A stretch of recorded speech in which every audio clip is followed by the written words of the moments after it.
네, 또 1월 넷째 주 예배에 오신 각 가정에서 예배드리고 있는 우리 새생명교회 교우들을 환영하고 또 축복합니다. 오늘 온라인 예배가 하나님 앞에 드려지는 거룩하고 구별된 아름다운 믿음의 예배가 되기 위해서 우리 잠시 주변을 정돈하고 또 마음을 준비하여 예배의 자리로 나아가도록 하겠습니다.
우리 다 함께 사도신경으로 하나님을 향한 우리의 믿음을 함께 고백하도록 하겠습니다. 나는 전능하신 아버지 하나님 천지의 창조주를 믿습니다. 나는 그의 유일하신 아들 우리 주 예수 그리스도를 믿습니다. 그는 성령으로 잉태되어 동정녀 마리아에게서 나시고 본디오 빌라도에게 고난을 받아 십자가에 못 박혀 죽으시고 장사된 지 사흘 만에 죽은 자 가운데서 다시 살아나셨으며 하늘에 오르시어 전능하신 아버지 하나님 우편에 앉아 계시다가 거기로부터 살아있는 자와 죽은 자를 심판하러 오십니다. 나는 성령을 믿으며 거룩한 공교회와 성도의 교제와 죄를 용서받는 것과 몸의 부활과 영생을 믿습니다. 아멘. 우리 다 함께 찬송가 542장 구주 예수 의지함이, 찬송가 542장 함께 찬양하시도록 하겠습니다. 구주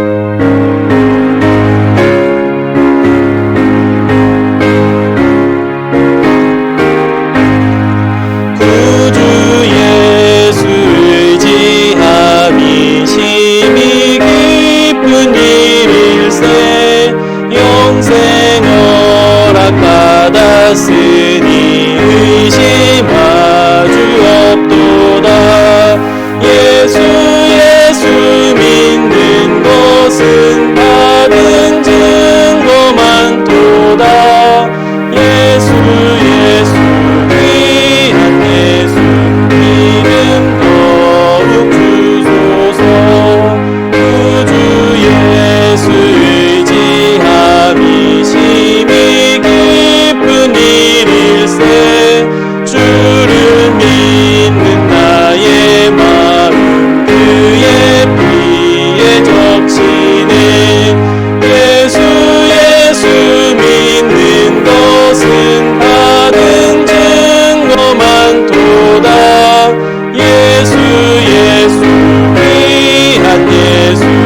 기쁨 기도문으로 함께 기도하도록 하시겠습니다. 계속 확산되는 코로나 속에서 우리를 지켜주시고 정해진 시간에 각자의 자리에서 주님을 예배할 수 있게 인도하신 하나님 감사드립니다. 어제도 계셨고 오늘도 계시며 장차 오실 주님의 사랑과 은혜를 이 시간 찬양합니다. 주님께서는 제자들에게 나를 따라오라고 말씀하셨고 제자들은 그 부르심에 응답했습니다. 이 시대를 살아가는 주님의 제자 되기 원하는 우리 모두도 주님의 부르심에 응답하며 주님의 발자취를 따라가게 하옵소서. 하지만 우리는 연약하여 작은 유혹에도 흔들리고 작은 문제와 고민 앞에서도 주저합니다. 하나님의 말씀을 믿고 담대하기보다는 여러 상황과 결과를 예단하고 머뭇거립니다. 은혜의 주님, 우리에게 더욱 든든한 믿음을 허락하여 주옵소서. 특별히 올해 우리 교회에 믿음에 굳게 서라는 비전과 목표를 주셨사오니 우리 모두가 믿음에 굳건하게 세워지는 한 해가 되게 하옵소서. 말씀과 기도와 예배에 더욱 집중하는 한 해가 되게 하옵소서. 이 나라와 민족을 불쌍히 여겨주시고 특별히 한국교회에 긍휼을 베풀어 주옵소서. 교회다운 교회, 성도다운 성도, 예배다운 예배가 회복되는 한국교회가 되게 하옵소서. 코로나 사태가 진정되고 통제되게 하셔서 함께 모여 영광스러운 예배가 드려지는 그날이 오게 하옵소서. 예배 받으시기 합당하신 예수 그리스도의 이름으로 기도합니다. 아멘. 네, 오늘 우리에게 주시는 하나님의 말씀은 창세기 45장 4절에서부터 8절까지의 말씀. 창세기 45장 4절에서 8절까지의 말씀. 구약 71쪽에 있습니다. 구약 71쪽에 있는 창세기 45장 4절부터 8절까지. 다 찾으셨죠? 창세기 45장 4절부터 8절까지. 우리 한 목소리로 오늘 주신 말씀을 함께 합독하도록 하겠습니다.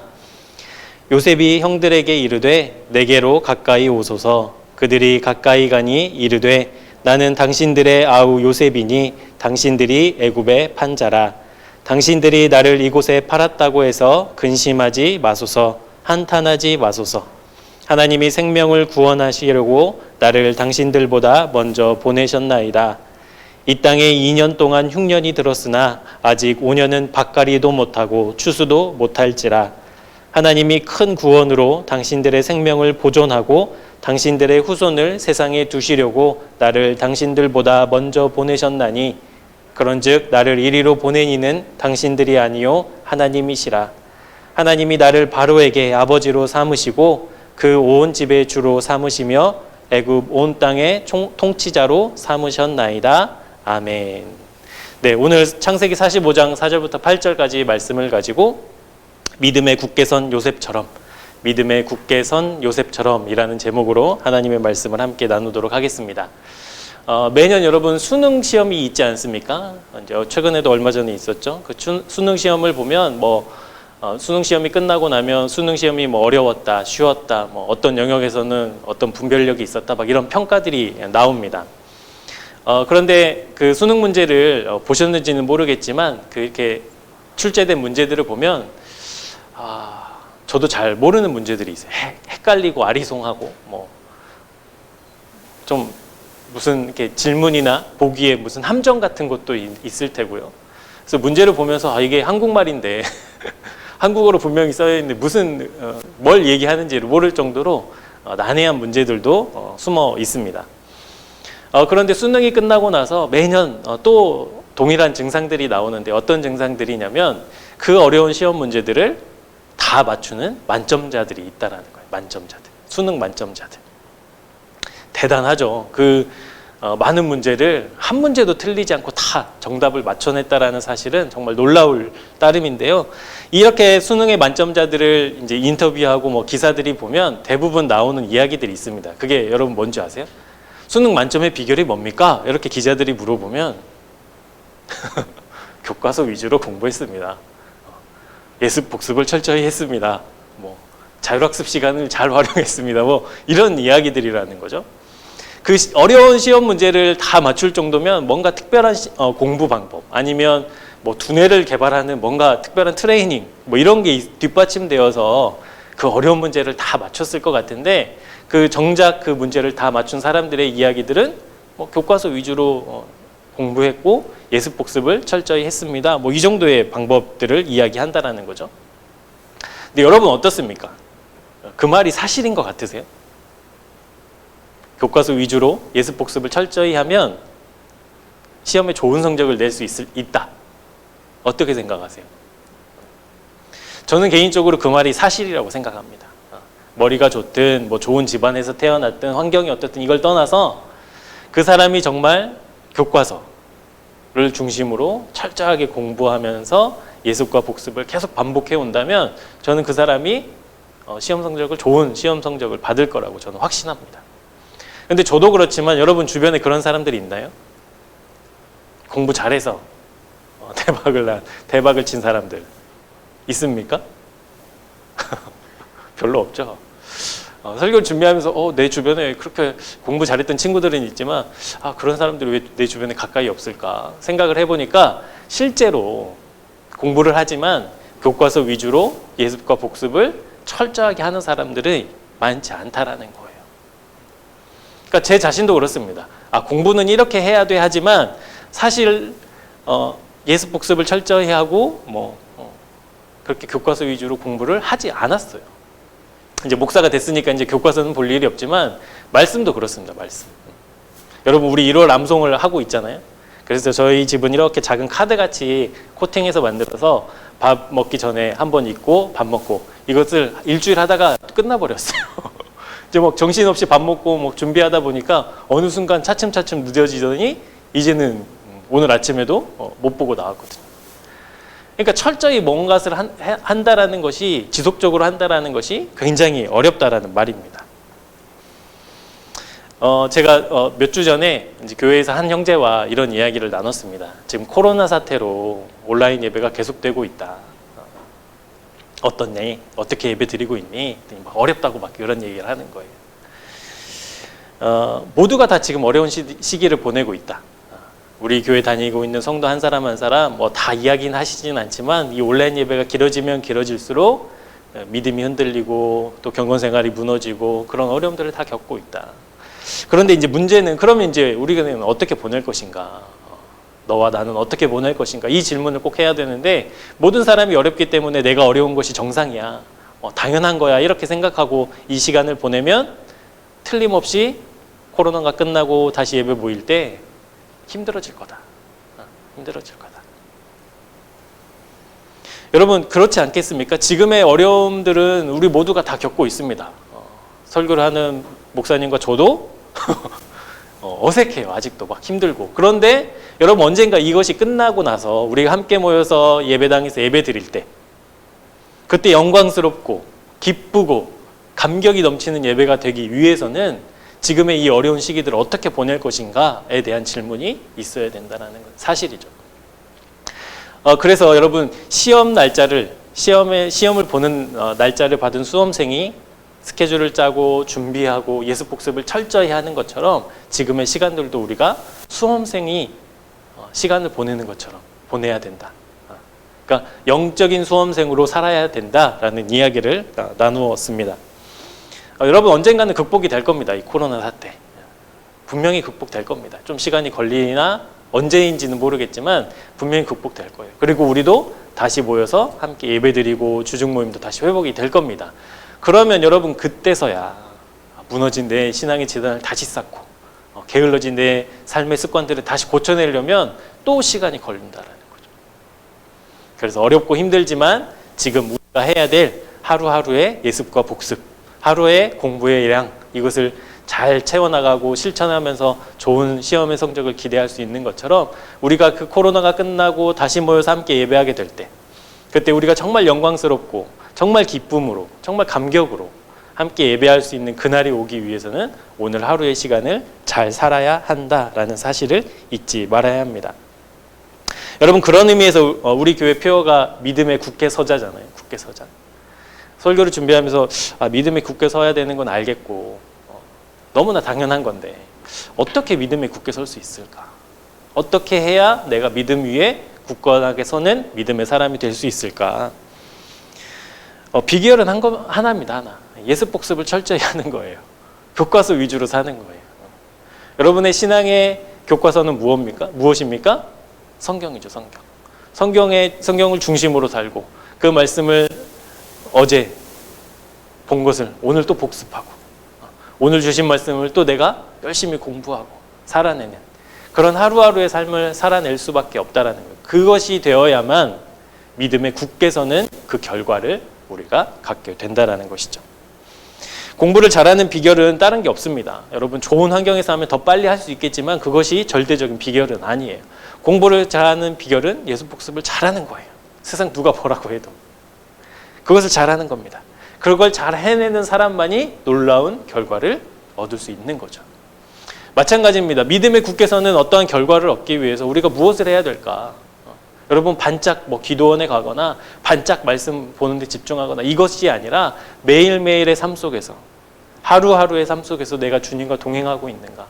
내가 놓치고 있었던 주님의 손을 얼른 다시 붙잡을 수 있는가? 이것이 우리가 믿음에 굳게 설 수 있는 그 과정들의 삶이라는 것이죠.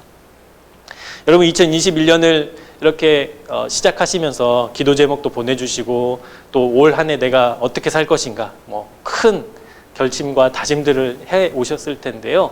그것도 중요하지만 우리가 먼저 해야 될 것, 정말 하나님 앞에 마땅히 드려야 될 것, 하나님 앞에 당연히 드려야 될 것, 그것들을 잘 준비하는 시간들이 되었으면 좋겠습니다. 그것이 잘 되어야만 여러분 믿음이 뿌리 내릴 수 있는 거예요. 그것이 잘 되어야만 그 뿌리가 깊게 내려서 우리가 든든하게 설 수 있는 겁니다. 여러분 우리가 봄이 되면 이제 밭을 갈잖아요. 농부들이. 여러분 그때 무엇을 합니까? 흙을 부드럽게 하잖아요. 비료도 주고. 그 작업들을 해야 돼요. 지금. 근데 그것이 여러분 큰 열매에 비해서는 큰 일이 아니지 않습니까? 여러분 우리가 새빨간 사과를 먹지만 그 빨간 사과가 빨개지기 위해서 햇볕도 쬐야 되고 또 햇볕을 못 받는 부분은 하얗게 변하니까 그 과수원 바닥에 막 은박지도 깔고 병충해도 잡고 좋은 영양분이 있는 비료도 주고 막 수고에 비하면 밭 가는 일은 별거 아니지만 그것이 제일 중요하거든요. 사랑하는 여러분, 그래서 우리가 믿음에 굳게 서는 하루하루를 살아내는 저와 여러분이 되었으면 좋겠습니다. 그것은 여러분 큰 게 아닙니다. 위대하고 큰 일이 아니에요. 오늘 내가 주님과 동행하고 있나? 내가 주님의 말씀을 신뢰하고 있나? 그 말씀을 내가 따라 살아가고 있나? 이 작은 질문에서부터 시작된다라는 것이죠. 그래서 여러분 오늘 설교의 주제가 요셉 따라하기입니다. 요셉 따라하기. 네. 제가 하나님 올 한 해 어떤 주제와 어떤 말씀들로 설교 사역을 감당할 수 있을까요? 감당해야 될까요? 하나님께 물어볼 때 하나님이 이런 마음을 주셨어요. 따라해라. 따라해. 따라해. 저희 막내 아이가 이제 3살이 됐습니다. 3살이 됐는데 이 아이가 이제 맛있는 것을 먹거나 아빠가 그 아이에게 막 칭찬받을 있을 때 아빠 최고지? 막 그러면 처음에는 막 손가락 하나로 최고 막 이랬던 아이가 딱 2살 생일을 딱 지나니까 엄지손가락을 번쩍 드는 거예요. 최고. 쌍따봉을 막 날리면서 제가 그 모습을 보면서 하나님이 주셨던 마음이 있었어요. 뭐였냐면 이 아이가 최고 이럴 때 아니야. 이 손가락을 접고 엄지손가락을 펴는 거야. 이것을 제가 계속 알려줬었거든요. 이렇게 하는 거야. 근데 시간이 가도 변하지 않아요. 계속 이게 최고인 거예요. 그런데 어느 날 갑자기 얘가 엄지손가락을 번쩍 드는 거죠. 막 희열도 있었어요. 가르침 보람이 있구나. 이것도 있었지만 따라하면 되는구나. 시간이 지나고 노력하면 되는구나. 이 마음을 주시면서 하나님이 보여주셨던 장면이 뭐였냐면 요셉이 막 고통 가운데 우리가 요셉 이야기 잘 알고 있잖아요. 종래가 되어서 막 생명을 살리는 그 모습들을 쭉 보면서 내가 요셉을 따라가면 요셉과 같은 복을 받겠지. 어떻게 하면 내가 믿음이 자라날 수 있을까요? 어떻게 하면 내가 믿음 위에 굳건히 서게 될 수 있을까요? 책도 찾아보고 많은 신학자들의 이야기들을 막 봤지만 하나님의 말씀을 따라가는 것, 그것이 어떻게 보면 가장 기초적인, 가장 중요한, 예습과 복습을 그것으로 하면 되겠다라는 마음을 주셨거든요. 그래서 어설프지만 그리고 그 따라한다는 것 자체가 뭐 쉬운 일은 아니지만 우리가 말씀을 보면서 그리고 성경의 인물들 한 사람 한 사람을 보면서 그들이 걸어갔던 믿음의 길들을 우리가 우리의 삶 속에 적용하고 또 따라가는 그런 시간들이 되었으면 좋겠습니다. 그러니까 간단합니다. 요셉이 이렇게 했으니까 나도 이렇게 해봐야지. 요셉이 이런 삶을 살았으니까 나도 이런 삶을 살도록 애써봐야지. 이거예요. 이거. 그래서 제가 한 달에 한 번씩 설교하지만 그 설교의 주제는 그겁니다. 따라하는 거. 따라하는 거. 열심히 한번 따라해보자. 그거예요. 그거. 온라인 예배를 드리는 우리 새생명 교우들 모두에게도 하나님의 믿음을 향한 그 사랑의 발자취들이 한 발 한 발 이렇게 잘 찍혀내서 주님의 발자취를 잘 따라가서 정말 2021년 한 해가 믿음이 굳게 서는 그 목표에 향해 우리 모두가 함께 더 가까이 다가가는 한 해가 되었으면 좋겠습니다. 그래서 오늘 말씀을 통해서 여러분 내가 무엇을 따라할 수 있을까? 요셉의 삶을 통해서 내 삶 속에 따라할 수 있는 요소들이 무엇일까? 그것을 고민하면서 오늘 함께 말씀 속으로 나아가도록 하겠습니다. 우리 먼저 본문 4절과 5절 말씀을 함께 보도록 할 텐데요. 본문 4절과 5절 말씀입니다. 요셉이 형들에게 이르되 내게로 가까이 오소서. 그들이 가까이 가니 이르되 나는 당신들의 아우 요셉이니 당신들이 애굽의 판자라. 당신들이 나를 이곳에 팔았다고 해서 근심하지 마소서. 한탄하지 마소서. 하나님이 생명을 구원하시려고 나를 당신들보다 먼저 보내셨나이다. 먼저 따라갈 요셉의 삶은 무엇이냐면 요셉처럼 용서하는 겁니다. 요셉처럼 용서하는 것. 요셉처럼 용서하기. 네. 요셉의 아버지 야곱은 12명의 아들을 낳았습니다. 그 12명의 아들 중 요셉은 11번째 아들이죠. 야곱은 요셉을 특별히 더 사랑했어요. 좋은 말로 이야기할 때 그렇고 조금 나쁜 말로 이야기하자면 요셉을 편애했습니다. 막 그에게 그를 막 가까이 두고 요셉에게 막 채색 옷을 입히고 요셉을 특별히 사랑했어요. 왜냐하면 야곱이 요셉의 어머니 라헬을 정말 사랑했거든요. 그러니까 내가 사랑했던 아내의 아이니까 얼마나 이뻤겠습니까? 그 아이를 특별히 사랑했습니다. 그러니까 요셉은 아버지 야곱의 사랑을 독차지하면서 정말 뭐 부족함 없이 살았겠죠. 그런데 여러분 문제는 11명의 형들이잖아요. 동생을 포함한 11명의 나머지 형제들이 요셉을 어떻게 받겠느냐라는 거죠. 여러분 같으면 어떻겠습니까? 12명의 아이들이 있는데 자녀들이 있는데 11번째 요셉만 아버지가 특별히 챙겨주는 거예요. 특별히 예뻐하는 거예요. 여러분 시기와 질투가 있지 않았겠어요? 당연히 그렇겠죠. 인간이라면 그 사랑이 공평하게 받아도 불평이 있을 텐데 누구 한 사람만 특별히 사랑하고 그애만 편애한다면 시기와 분노와 질투가 막 형제들에게는 있었겠죠. 그래서 이 형제들이 요셉을 고운 시선으로, 고운 눈으로, 좋은 눈으로 바라보지 않았어요. 시기와 질투의 눈으로, 분노의 눈으로 바라봤습니다. 그러면 요셉이 그 형제들 사이에 살면서 눈치라도 있어야 되는데 눈치도 없어요. 너무 아버지가 오냐오냐 했는지 눈치가 없어요. 뭐 형들이 잘못한 거 아버지한테 고자질하고 뭐 자기가 꾸은 꿈을 자랑스럽게 형들한테 이야기합니다. 곡식단이 자기한테 절했어요. 하늘의 해와 달과 별들이 자기에게 절했어요. 막 이런 이야기들을 막 이야기하는 거예요. 그래서 형들이 참지 못합니다. 창세기 37장 8절에 보니까 이렇게 기록되어 있더라고요. 그의 형들이 그에게 이르되 네가 참으로 우리의 왕이 되겠느냐, 참으로 우리를 다스리게 되겠느냐 하고 그의 꿈과 그의 말로 말미암아 그를 더욱 미워하더니. 그냥 아버지의 사랑을 받고 살았으면 괜찮을 텐데 그것을 막 철없이 막 떠들다가 형들에게 더 미움을 받게 된 요셉이었습니다.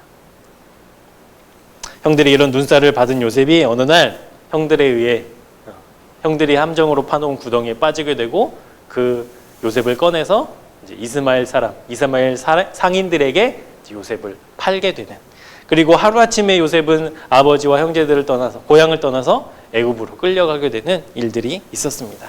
이 모든 일들이 언제쯤에 있었던 일이냐면 요셉이 17살 때.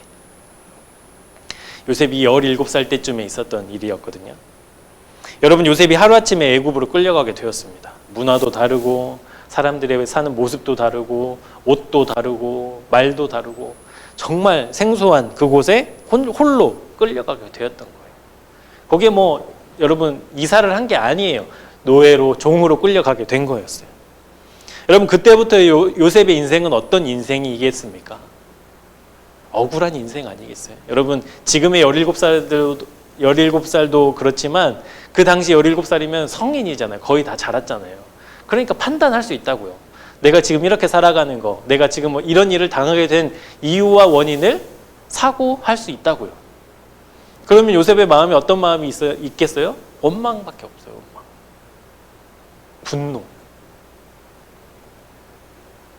억울함. 그리고 내가 보란듯이 성공해서 복수해야지. 이런 마음이 자연스럽게 있다고요. 그런 마음이 혹시 있었을지도 모르겠습니다. 그런데도 불구하고 하나님께서는 요셉의 삶 속에 하나님이 은혜를 부어주셨어요. 하나님이 그 요셉과 함께 해주셨어요. 그리고 우리가 잘 알고 있지만 30세의 요셉이 그 당시 온 세계를 지배하고 있던 애굽의 총리, 애굽의 2인자로 인정받게 되었습니다. 17살의 요셉은 뭐 아무것도 할 수 없었어요. 종으로 노예로 끌려간 요셉이 할 수 있는 일이라고는 막 그냥 소리 지르고 화내는 것밖에는 할 수 없었어요. 그런데 30살의 요셉은 다릅니다. 30살의 요셉은 힘을 가지고 있었고요. 권력을 가지고 있었고요. 능력을 가지고 있었어요. 정말 나는 새도 떨어뜨릴 수 있을 만한 권세도 가지고 있었어요. 이제 17살의 그 어리숙하고 무능력한 요셉이 아니었습니다. 그런데 그런 삶을 살고 있는 요셉에게 어느 날 형들이 찾아옵니다. 극심한 가뭄. 오늘 말씀에도 나와 있지만 2년 동안 극심한 가뭄에 못 이겨 형들이 애굽으로 식량을 사러 온 거예요. 요셉이 알아봤을까요? 못 알아봤을까요? 알아봤겠죠. 형들의 얼굴을 몇 번이나 기억해냈겠습니까? 그 기간 동안. 단번에 요셉은 알아봤지만 자기의 정체를 숨기고 이제 스토리들이 쭉 이어져 갑니다.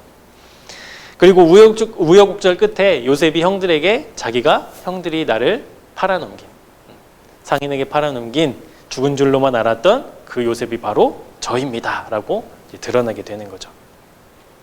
본문 5절을 보면 요셉이 형들에게 이렇게 이야기합니다.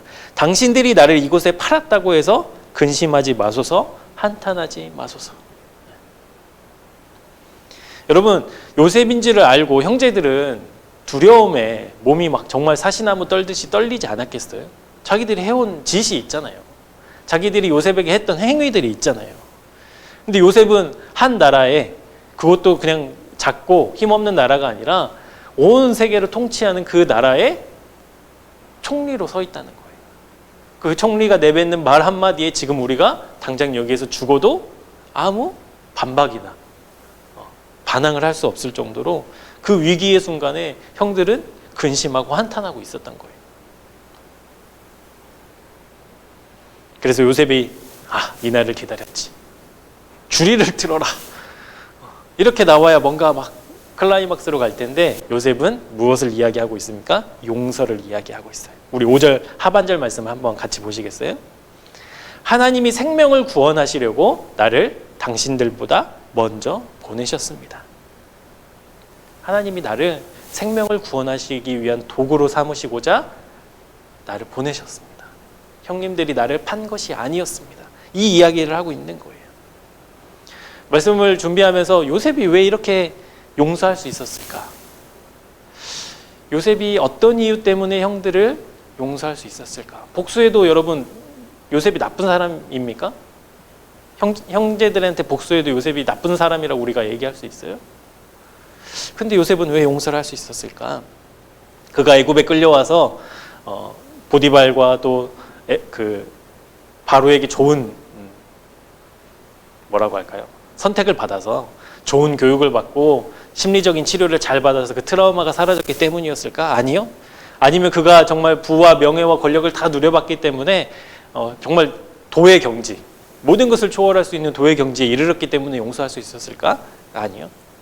요셉이 형들을 용서할 수 있었던 이유는 요셉 자신이 용서받았던 사람이었기 때문에 그렇습니다. 우리 17살의 요셉으로 다시 가볼까요? 17살의 요셉이 아무도 없는, 아무도 모르는 새롭게 살아가야 되는 호롤단신의 삶을 시작한 첫날부터 요셉은 아마 하나님을 향해 원망했을 겁니다.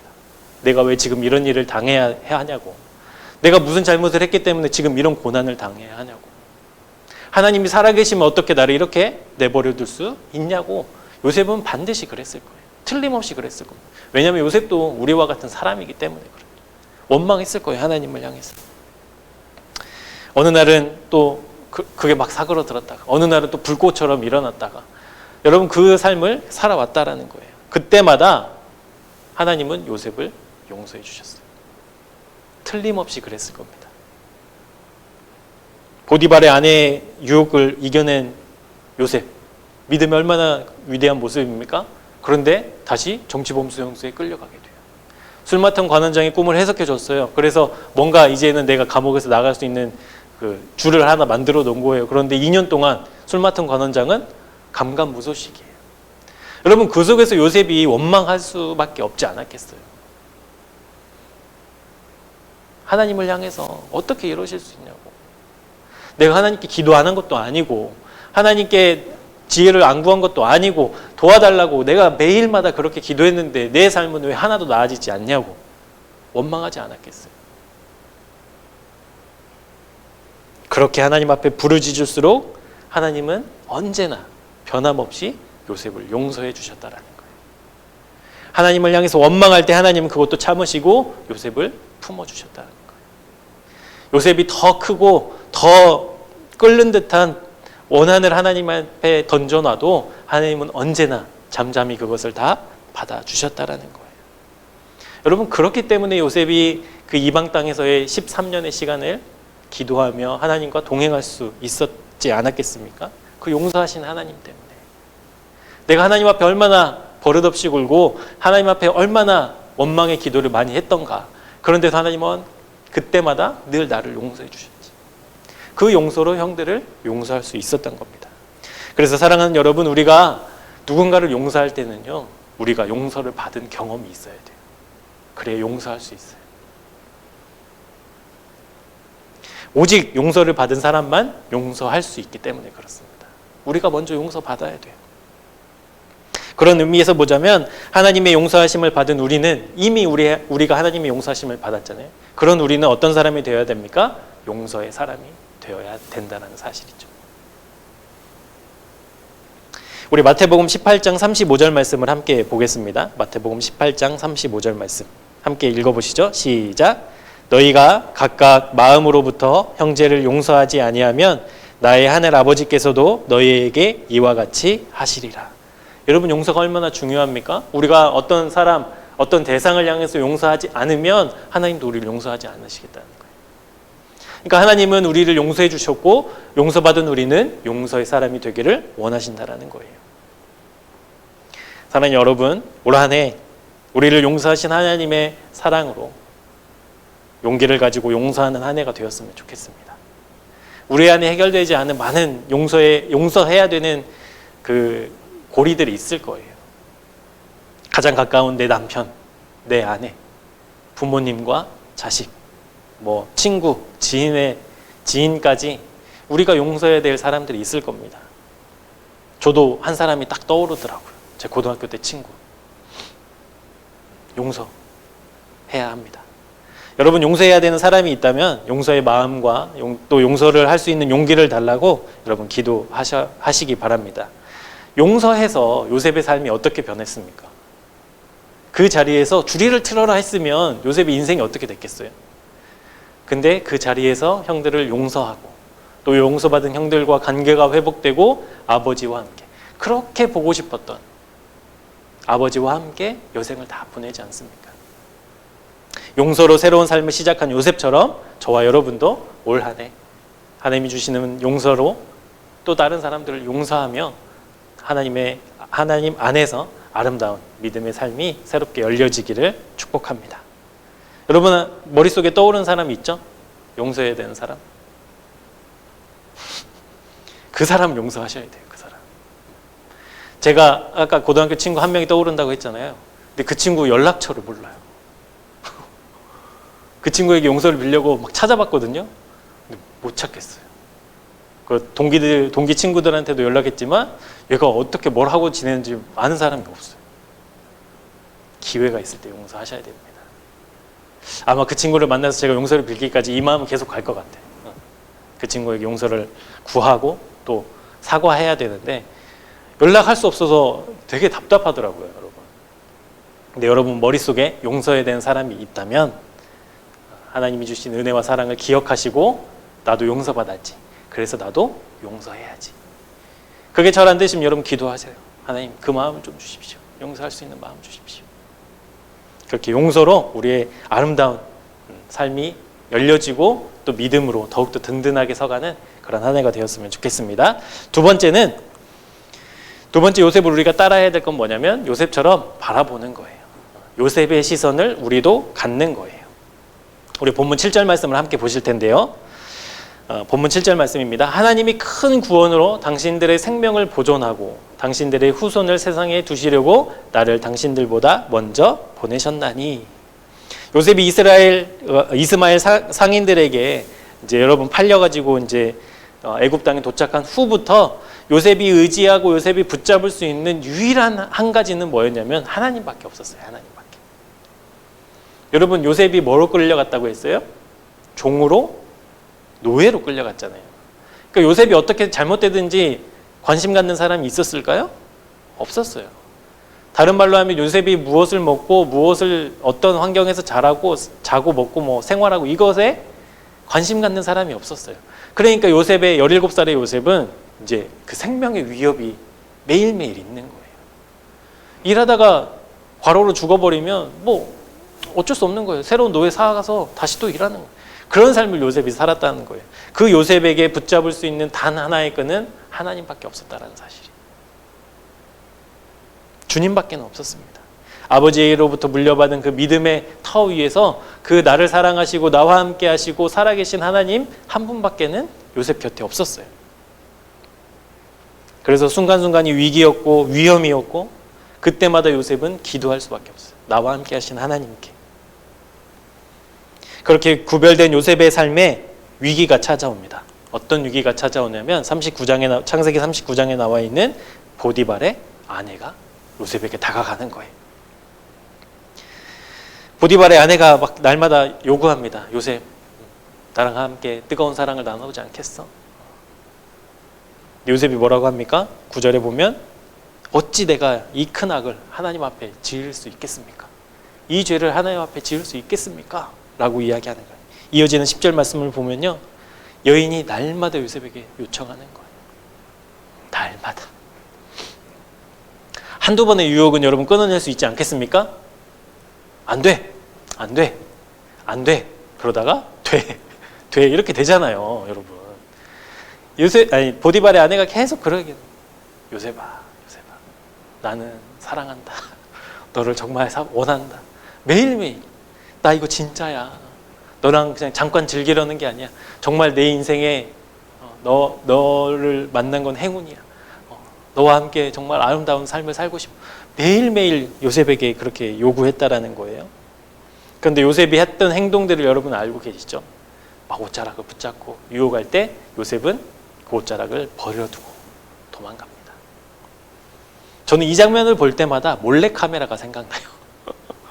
그 모든 유혹에 빠질 수 있는 환경을 만들어 놓고 이 사람이 어떻게 반응하는가 카메라를 숨겨놓고 관찰하는 것처럼 요셉은 그렇게 한다. 그것을 알고 있었던 것처럼. 그게 무엇이겠어요? 하나님이 나를 바라보고 계시는구나. 하나님과 나와의 그 시선이 한 번도 흐트러지지 않으려고 노력했던 요셉의 삶을 엿볼 수 있습니다. 요셉은 하나님의 시선으로 사는 사람이었습니다. 자기를 바라보는 하나님의 시선을 날마다 의식하며 사는 사람이었어요. 그래서 그 유혹의 순간에도 매일매일 넘어질 뻔한 그 순간에도 그것에 넘어지지 않았어요. 여러분 운전을 하다 보면 그 이동식 과속 카메라 해가지고는 이렇게 이런 상자들을 본 적이 있을 겁니다. 그리고 내가 속도를 막 내다 보면 내비게이션에서도 띵동띵동 속도를 줄이세요 이렇게 알려주죠. 근데 나는 미리 알고 속도를 천천히 가고 있으면 나를 추월해서 가는 쌩 하고 가는 과속하는 차량들이 어디에서 멈출까요? 좋은 말로 할 때 어디에서 멈출까요? 카메라 앞에서 멈춰요. 그것이 벤츠든 뭐 BMW든 외제차든 뭐 상관없어요.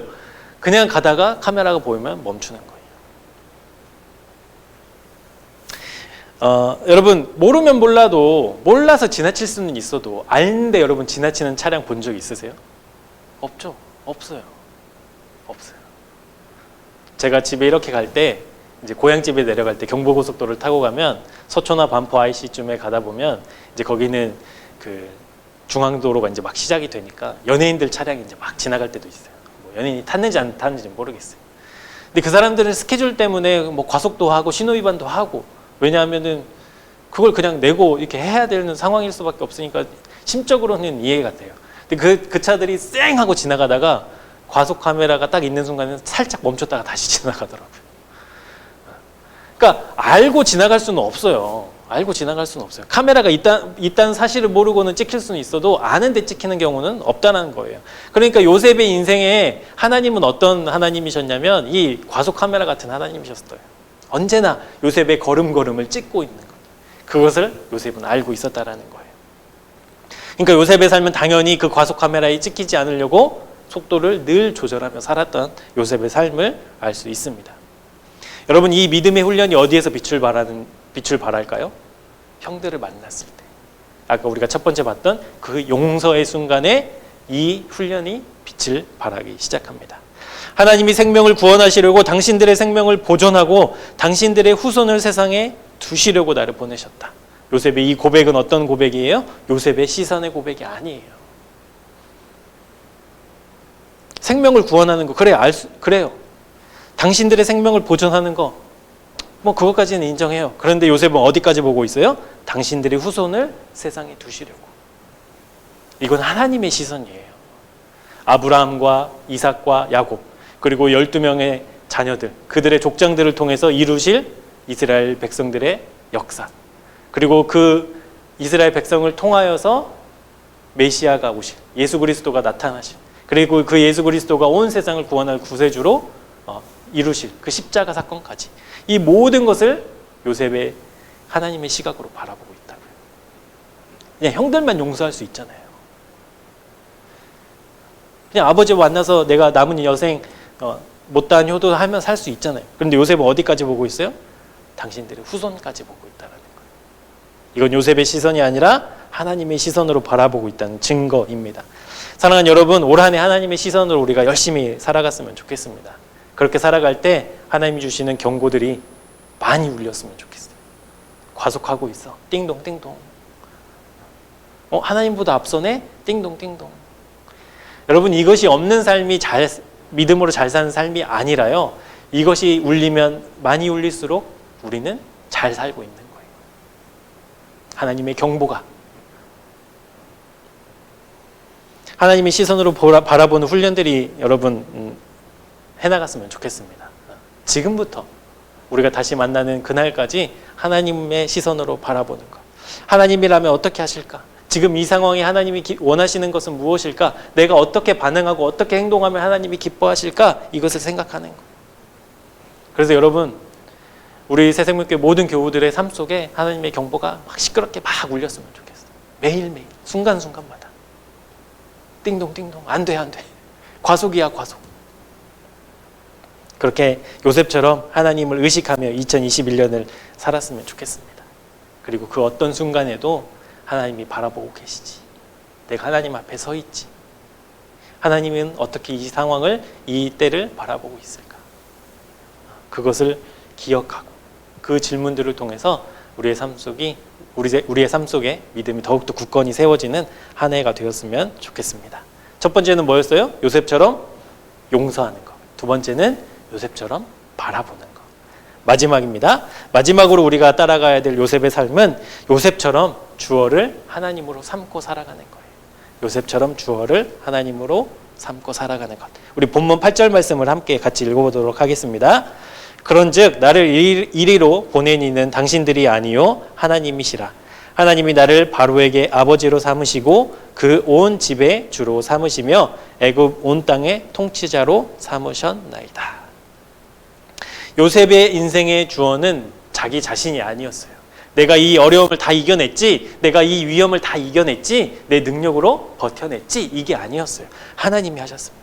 하나님이 보내셨고 하나님이 함께 하셨고 하나님이 이루셨습니다. 주어가 늘 언제나 하나님이셨다라는 거예요. 그런데 여러분 누가 뭐래도 사실은 팩트는 지금 요셉이 애굽에 있는 이유는 뭐예요? 형들 때문이잖아요. 형들이 팔아넘겼기 때문에 있는 거잖아요. 그러니까 형들이 보냈다고 말하는 게 맞잖아요. 그런데 요셉은 하나님이 보내셨다고 말하고 있습니다. 요셉에게는 언제나 주어가 하나님이셨어요. 누구보다도 끔찍했던 그 14년의 삶을 형들 때문에 살게 됐는데 하나님이 보내셨다고 요셉은 고백하고 있습니다. 여러분 문법에서 주어라는 말은 어떤 의미가 있냐면요. 어떠한 행위나 상태의 주체가 되는 것을 의미합니다. 어떤 행동이나 상태의 주체. 그러면 여러분 신앙인에게 주어는 무엇이겠습니까? 신앙인에게 주어의 정의는 어떤 의미겠어요? 하나님이 주인이신가? 이거예요. 우리의 주어는 이겁니다. 하나님이 주인이신가? 여러분의 인생의 그 운전대는 누가 잡고 있습니까? 여러분의 인생의 운전대. 요셉이 계략에 빠졌죠. 그리고 하루아침에 아버지의 집을 떠났고 사랑을 해줬던 그 아버지의 따뜻한 품을 벗어나게 되었습니다. 그리고 경험하지 않아도 되는, 경험할 필요도 없었던 노예의 삶을 살았어요. 그런데 결국 그의 고백처럼 요셉의 삶을 통해 생명을 살리는 큰 구원, 그것이 하나님이 이루시는 길이었고 하나님이 그것을 위해서 이 모든 삶을 이끌어 오셨다라는 그 요셉의 그 고백은 근본적인 이유는 어디에 있었냐면 자기의 인생의 운전대가 하나님께 맡겨져 있음을 알고 있었다라는 거예요. 그것을 언제나 인정했기 때문에 요셉은 어떠한 환경에서도 어떠한 순간에서도 하나님께 운전대를 맡겨두고 살아왔던 거예요. 여러분 병상에서 죽음을 맞이하는 수많은 사람들이 그제서야 예수님을 믿고 영접하는 경우들이 많이 있거든요. 그리고 임종기도 임종예배 병상 세례 이런 것을 보면 그것을 거부하고 반대하는 사람들은 많지 않아요. 근데 여러분 건강한 사람들 소위 잘 나가는 사람들에게 복음을 전하면 거부가 쉬울까요? 인정이 쉬울까요? 거부가 쉬워요. 그렇게 잘 나갈 때는, 사업이 잘 될 때는, 일이 잘 풀릴 때는 그 인생의 운전대를 내가 잡고 있거든요. 근데 아파 보니까, 이제 목숨이 간당간당 해보니까, 이제 죽음의 문턱에 더욱더 가까워 와보니까 내가 잡았던 그 운전대가 아무 의미가 없고 아무 능력이 없다는 것을 깨닫는 거죠. 그래서 주님밖에 없습니다 라고 고백하는 사람들이 있다는 거예요. 근데 여러분 그런 경험을 우리는 하지 않았기 때문에 모르지만 제가 한번 이야기를 해볼게요. 여러분 어떤 정말 중요한 문제, 막 시급한 문제, 큰 문제를 앞두고 여러분 간절하게 더 기도하지 않습니까? 평소에는 룰루랄라 하다가 어떤 큰 문제가 나서 어이쿠 하나님 무릎 꿇고 간절히 기도하잖아요. 가족들의 건강이나 아니면 그런 문제들이 있을 때 아유 작정 기도하고 금식 기도하고 그제서야. 그러니까 우리도 똑같은 사람들이라는 거예요. 다 건강해요. 가족들이 건강하고 하는 일도 막 잘 되고 문제들이 막 술술 풀리고 그때서는 우리가 우리 인생의 운전대를 나도 모르게 잡고 막 룰루랄라 가다가 어떤 큰 문제를 만나거나 하나님 외에는 하나님밖에는 없다는 그 고백 앞에 우리가 덜컥 내려앉을 때에는 아이고 하나님. 우리도 반복하잖아요. 새해를 맞이해서 리더들과 이렇게 금식 기도를 이렇게 릴레이 금식 기도를 한 적이 있었습니다. 처음 금식하는 날 너무 힘들더라고요. 제가 배가 고픈 건 둘째치고 힘이 없어요. 힘이 그냥 느낌은 어떤 거냐면 누가 이렇게 제 몸에 빨대를 꽂아서 제 에너지를 쭉 다 이렇게 빼간 것 같은 느낌이에요. 그러니까 뭘 하나 해도 이렇게 힘이 하나도 없더라고요. 그것이 이렇게 지나면서 그 다음 순서가 이제 이현자매였거든요. 이현자매에게 제가 이제 그 다음 기도 순서임을 알리면서 이런 문자를 보냈어요. 그동안 금식하면서 내가 느꼈는데 그동안 참 내 힘으로 많이 살았다. 그걸 느낀다. 이렇게 밥 한 끼 안 먹어서 힘이 하나도 없어서 그냥 힘이 없어요. 뭔가 이렇게 빠진 것 같은 느낌이었는데 내 힘으로 참 많이 살아왔다는 내 자신을 보게 된다. 주님의 능력을 체험받고 하나님의 힘을 체험받는 삶을 살아야 되는데 그렇지 못했다. 이렇게 이제 문자를 보낸 적이 있었거든요. 그러니까 우리는 늘 그래요. 내 힘으로 살고 내 능력으로 살 것 같다가 어떤 큰 일을 만나면 아이고 인생의 주인이 하나님이지 이렇게 된다고요. 근데 여러분 등 따시고 배부를 때 주님을 찾는 것이 진짜지 않겠습니까? 모든 일이 다 잘 돼요. 평탄해요. 평안해요. 그때 주님을 인정하는 것이 진짜 믿음이죠.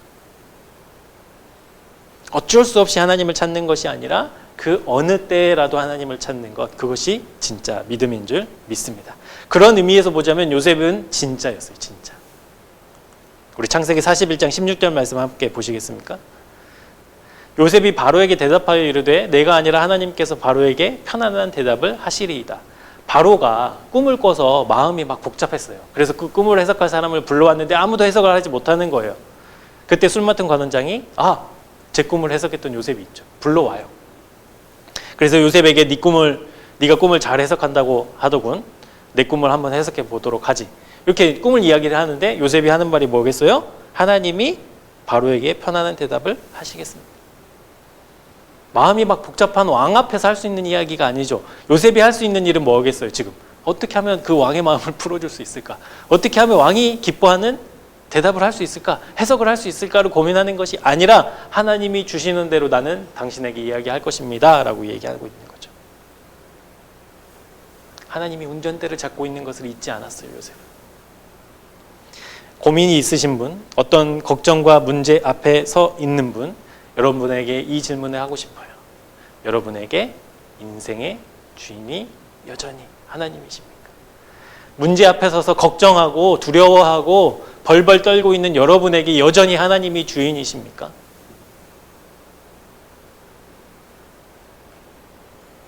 아니면 하나님이 주인이 아니라 여러분의 상태를 보고 눈치를 보고 여러분 뒤에서 여러분의 상태를 살피시는 그런 하나님입니까? 여러분 명심하십시오. 우리 위에 주님을 세우는 게 아니에요. 주님 위에 우리가 서는 겁니다. 이 순서가 바뀌면 안 돼요. 주님 위에 우리가 있는 거지 우리 위에 주님이 있는 게 아니에요. 여러분 이것 하나만 잘 기억하시면 우리가 믿음에 든든히 서게 될 줄로 믿습니다. 주님 위에 우리가 서는 거예요. 말씀을 한 구절 보고 마치려고 하는데요. 요한복음 15장 5절부터 10절까지 말씀인데요. 이것을 제가 우리말 성경으로 이렇게 준비를 해왔습니다. 이 말씀이 여러분의 자리를 찾아가는 그 이정표가 되었으면 좋겠어요. 우리 한번 이 말씀을 같이 읽어보도록 하겠습니다. 나는 포도나무여 너희는 가지다. 그가 내 안에 있고 내가 그 안에 있으면 그 사람은 많은 열매를 맺는다. 나를 떠나서는 너희가 아무것도 할 수 없다. 누구든지 내 안에 있지 않으면 그 사람은 쓸모없는 가지처럼 버려져 말라버린다. 사람들이 그런 가지를 모아다가 불 속에 던져 태워버린다. 만일 너희가 내 안에 있고 내 말이 너희 안에 있으면 너희가 원하는 것이 무엇이든지 구하라. 그러면 그대로 이루어질 것이다. 너희가 열매를 많이 맺으면 내 제자가 되고 이것으로 아버지께서 영광을 받으실 것이다. 아버지께서 나를 사랑하신 것처럼 나도 너희를 사랑했다. 너희는 내 사랑 안에 머물러 있으라. 내가 내 아버지의 계명을 지키고 아버지의 사랑 안에 있는 것 같이 너희도 내 계명을 지키면 내 사랑 안에 있을 것이다. 우리가 있어야 될 자리는 주님 아닙니다. 주님 안. 여러분의 자리는 어디입니까? 여러분의 주어는 누구입니까? 요셉은 그 어떤 순간에도 굴하지 않고 하나님을 주어로 삼고 살았던 믿음의 사람이었습니다. 위기가 있었죠. 고통이 있었죠.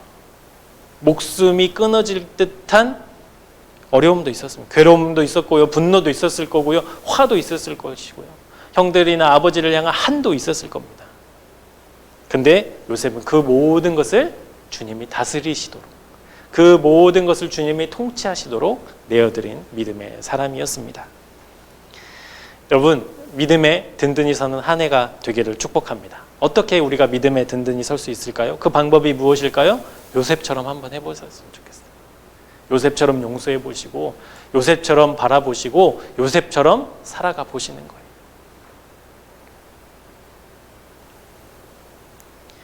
그렇게 하루하루, 순간순간. 제가 그 수능 이야기 했었잖아요.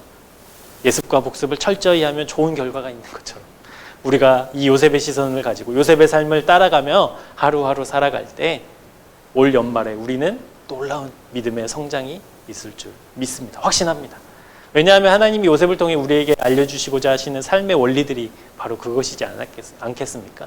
우리가 요셉처럼 살아가는 것, 요셉의 삶을 따라가는 것, 그 삶을 따라가면서 느끼는 엄청난 은혜와 복이 여러분 삶에 가득하기를 주님의 이름으로 축복합니다. 기도하겠습니다.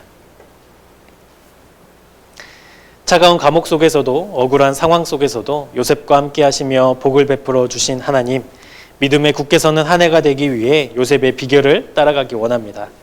함께 하시는 하나님을 언제나 의지했고 신뢰했고 순종했던 요셉의 믿음의 삶을 살아가기를 소망합니다. 특별히 우리가 주님의 한없는 용서함을 받은 사람들 이온이 용서하는 사람들이 되게 하여 주옵소서. 세상의 화려함과 기준이 흔들리지 아니하고 주님만 바라보게 하옵소서. 인생과 물질과 시간의 주인이 내가 되지 않게 하시고 주님이 주어 되시는 삶을 살아가는 우리 모두가 되게 하옵소서. 그렇게 요셉의 발자취를 따라 실천하고 행동하고 살아가는 한 주가 되도록 우리를 인도해 주옵소서. 예수님의 이름으로 기도합니다. 아멘. 오늘 우리가 함께 찬양하며 오늘 설교를 좀 정리하고자 하는데요. 우리 시선이라는 찬양입니다. 우리의 눈을 들어서 주님을 바라보고 주님보다 앞서지 않도록 우리가 뒤로 물러서 주님이 주인 되심을 인정하는 우리 새생명 교우들이 되기를 원하고 이 찬양의 가사 한 구절 한 구절을 정말 하나님 앞에 기도하는 마음으로 함께 노래했으면 좋겠습니다. 우리 함께 찬양하시면서 우리 주시는 또 기도의 제목들과 또 기도의 감동들을 가지고 함께 기도하고 예배를 마치도록 할 텐데요. 우리 함께 찬양하시도록 하죠.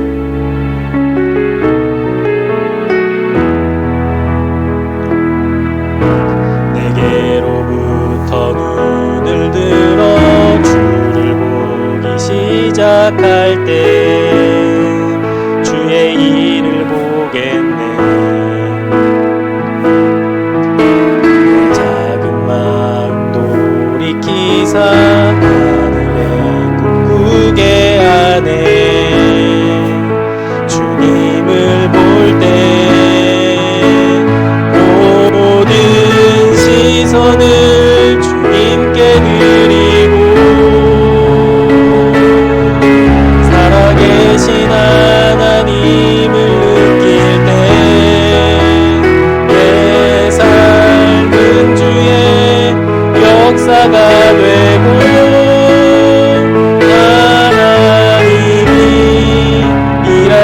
시작하네. 성령이 나를 변화시켜 성령이 나를 변화시켜 모든 두려움 사라질 때 주의 일을 보겠네. 광대한 땅 한가운데서 주님 마음 알게 되리. 주님을 볼 때 모든 시선을 주님께 드리고 살아계신 하나님을 느낄 때 세상은 주의 나라가 되고 하나님이 일하기 시작하네. 모든 시선을 주님께 드리고 살아계신 하나님을 느낄 때 세상은 주의 나라가 되고 하나님이 일하기 시작하네. 다시 한번 찬양할까요? 모든 시선을 주님께 드리고 살아계신 하나님을 느낄 때 세상은 주의 나라가 되고 하나님이 일하기 시작하네.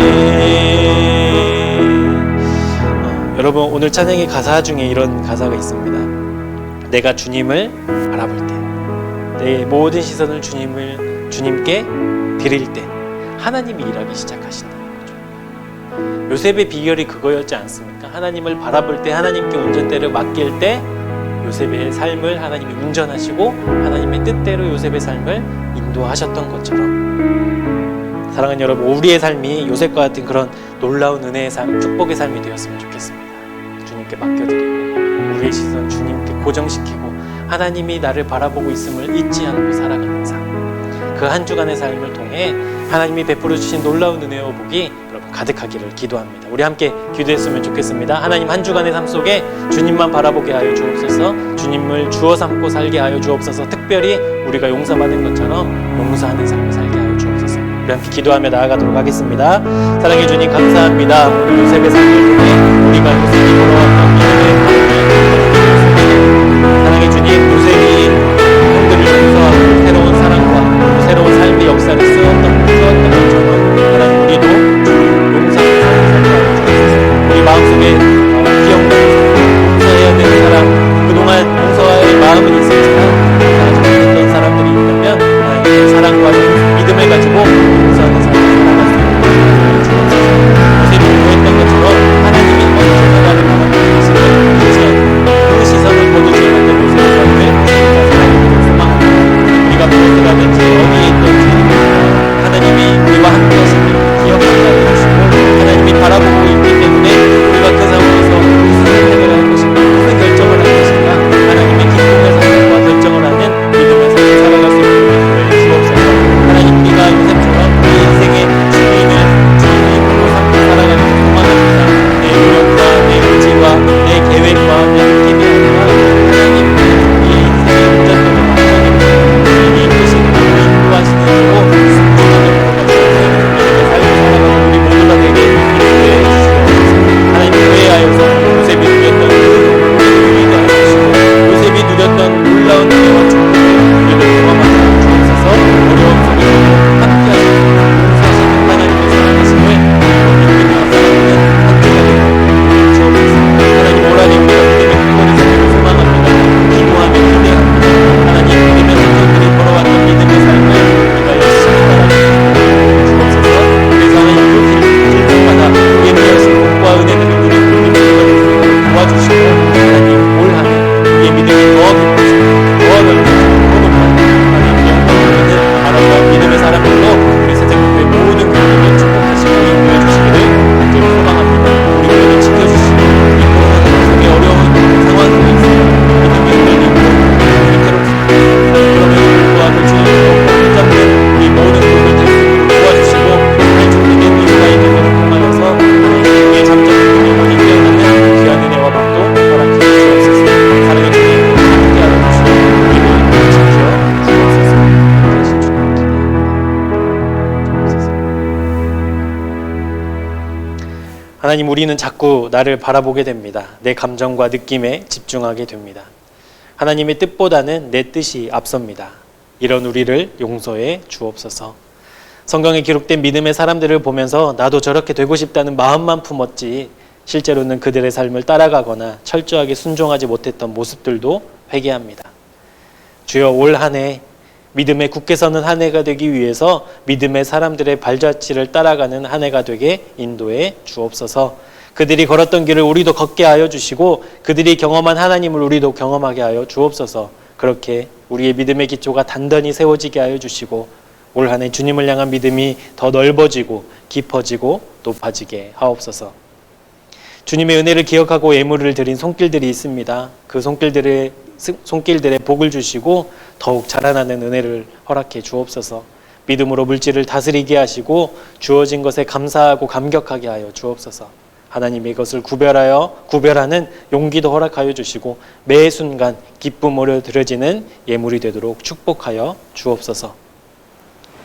죄의 사슬을 끊고 영원한 생명으로 우리를 인도하신 예수 그리스도의 은혜와 하나님 아버지의 끝이 없으시고 변함없으신 사랑하심과 성령님의 섬세하시고 돌보시는 역사가 요셉처럼 용세의 삶을 살아가며 주님을 향한 시선으로 주님이 주인 되시는 삶을 살아가기를 다짐하고 결단한 주님의 자녀들 위해 특별히 다음 세대를 짊어진 우리 어린이부 위에, 각 가정과 예배의 초소 위에 지금부터 영원토록 함께 하옵시기를 간절히 축원하옵나이다. 아멘.